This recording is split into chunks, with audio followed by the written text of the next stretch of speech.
Let's unbox this Casio WS-1700H. And to be honest, guys, I'm going in blind. I haven't really looked up anything about this watch. All I know is that it looks like an absolute beast.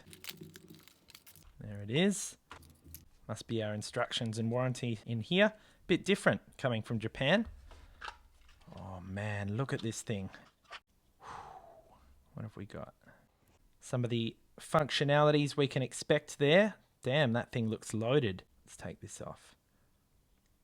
Oh yes, look at the size of this bad boy. It's actually bigger than a 5600 series G-Shock. Even though this is simply a Casio, it does not have the shock functionality. I think it's more akin to the size of a GD350.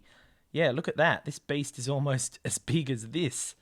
47.5 mils, 50.7 millimeters. 43.5, so that's literally smaller. Now I've also got my Casio Royale or AE1200 here.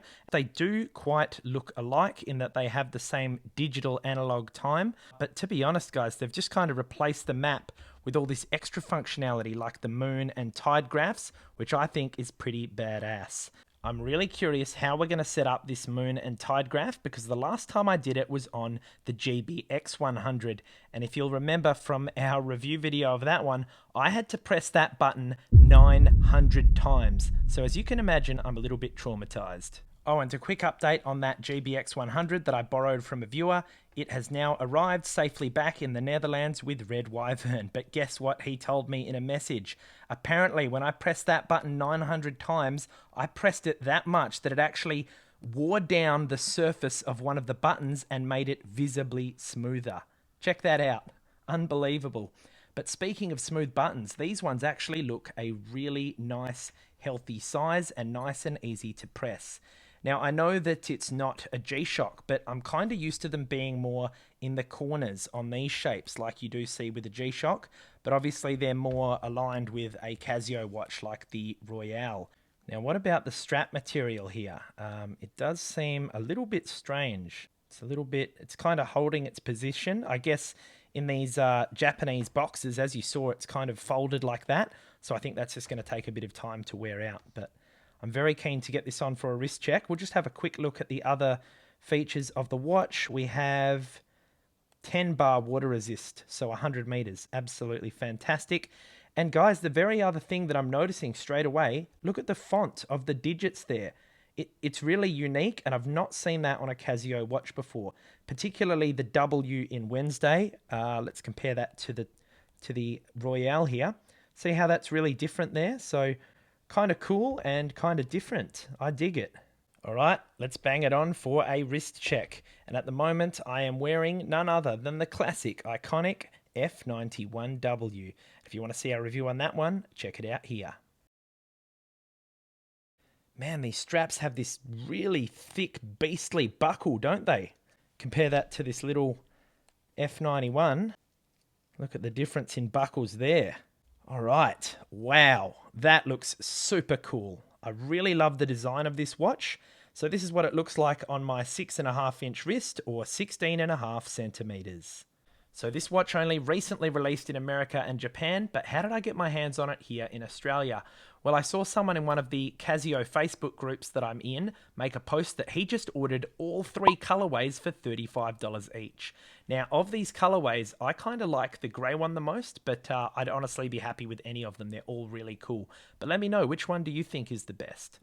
Anyway, I asked him where did he manage to buy all 3 of these, and he let me know straight on the Casio website.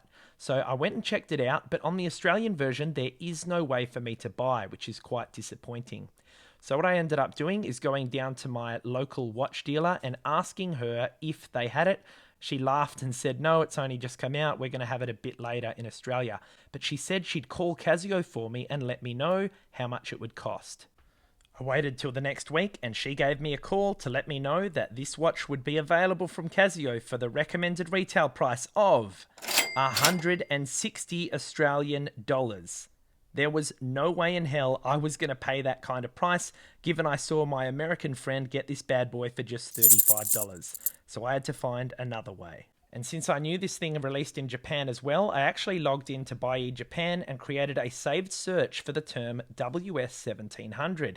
It did take about a week before I finally got one hit show up in my emails that someone had listed this very watch for 70 Australian dollars. Now, given that I'd seen it for 160 from my authorized dealer, you would not believe the speed at which I spammed that buy button. And guys, I have no regrets. I am so glad that I pulled the trigger on this watch as soon as I saw it, because I have not seen another one show up on Buy Japan, and I've seen them go on eBay for around $200. Now guys, as usual, I will try and leave a link for this watch under the like button for you below, but there's no guarantees as it is kind of hard to find at the moment unless you're a lucky American. But don't worry, I will be frequently checking the description and updating the links to the most relevant search that I can find. Now, I'll be the first to admit that I'm just a little bit jealous of the lucky Americans who managed to snag this bad boy for just $35. So I have been back to the Casio America website and tried to find a way to grease my way around this geographical limitation.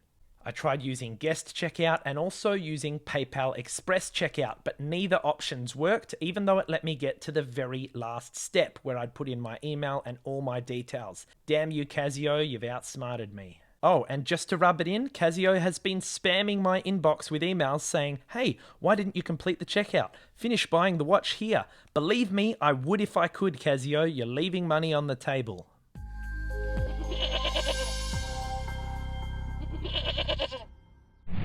Alright, so let's go through the modes of the Casio WS-1700H. After our initial home time, we have 24-hour... What even is this? So I can see we've got today's date here, and as I press this button, it increases the hour. But other than that, I actually don't know what this mode is about. Oh, this must be... So look, it's put a little arrow there next to moon. So we must be in the moon and tide mode. Yes, we are. So this is how we set that. Cool, cool. So let's keep going for now.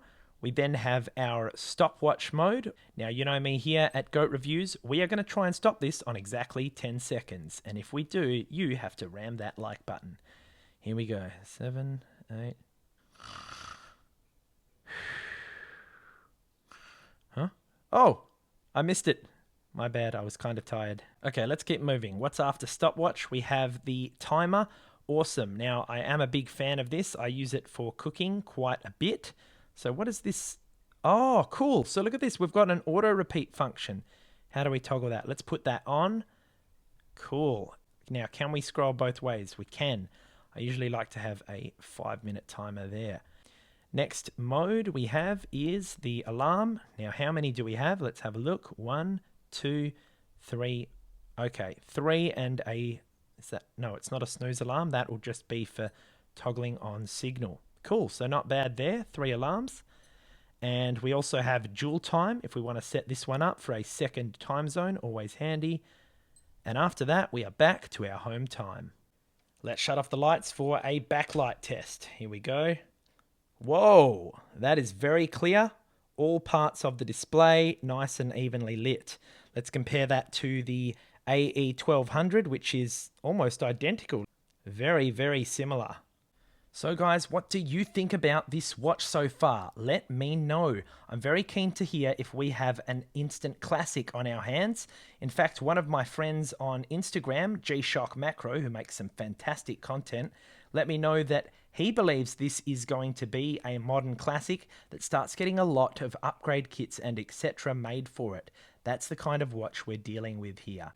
Now, I for one would love to see some upgrades made for the bezel and strap in a few different color options. I was kind of thinking that maybe some of the affordable ones like you see on AliExpress in these transparent colors for the 6900 series, and even, if we're lucky, some metal upgrade kits like you see for the 5600 series. But speaking of modding this watch, you wouldn't believe the picture I saw yesterday. Check this out. That's right, that is a WS-1700 module in the housing of an AE1200 Royale. So what that means is that there is a bunch of already existing mod kits for this watch that should be compatible with the WS-1700, so I am delighted to hear that. And we might actually attempt a module swap between these watches next week for my 1-week review of this watch, so make sure you are a subscriber. And that got me wondering, since these modules are apparently compatible, does that mean these screen lenses are as well? Because if they are, then I have the perfect screen protector for this otherwise easily scratched resin display.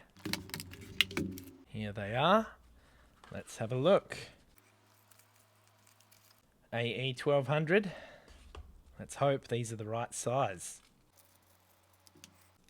Ooh. Oh yeah, we are definitely installing one on this bad boy. Bubble says to ram that like button. Alright, let's get it on.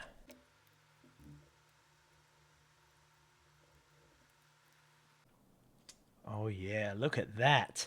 Now guys, I'm well aware that it's not a perfect fit, but given the amount of protection this thing offers and that this model has just came out, I am very happy with the results of this screen protector. And I know I've kind of been raving about these a lot lately, but let's face it, the couple of dollar investment is well worth it if it's going to stop your lens getting scratched. I'd highly suggest you consider installing screen protectors on any watches with a resin display, which is what I've been doing recently to all of my watches. I'll leave a link to some great screen protectors for you below. They've made me feel so much more confident about wearing this watch for the next 7 days as part of Watch of the Week. And I can't wait to see you then for my 1-week review of this awesome Casio WS-1700H. But you know what? WS-1700H doesn't exactly roll off the tongue, does it? So why don't we come up with a cool nickname for this watch? It is up to us as a community after all. I'd love to hear your thoughts below on what you think this watch should be called. Here's some more great content for you to watch next, and here's a new link I've created to all of the watches I own and recommend.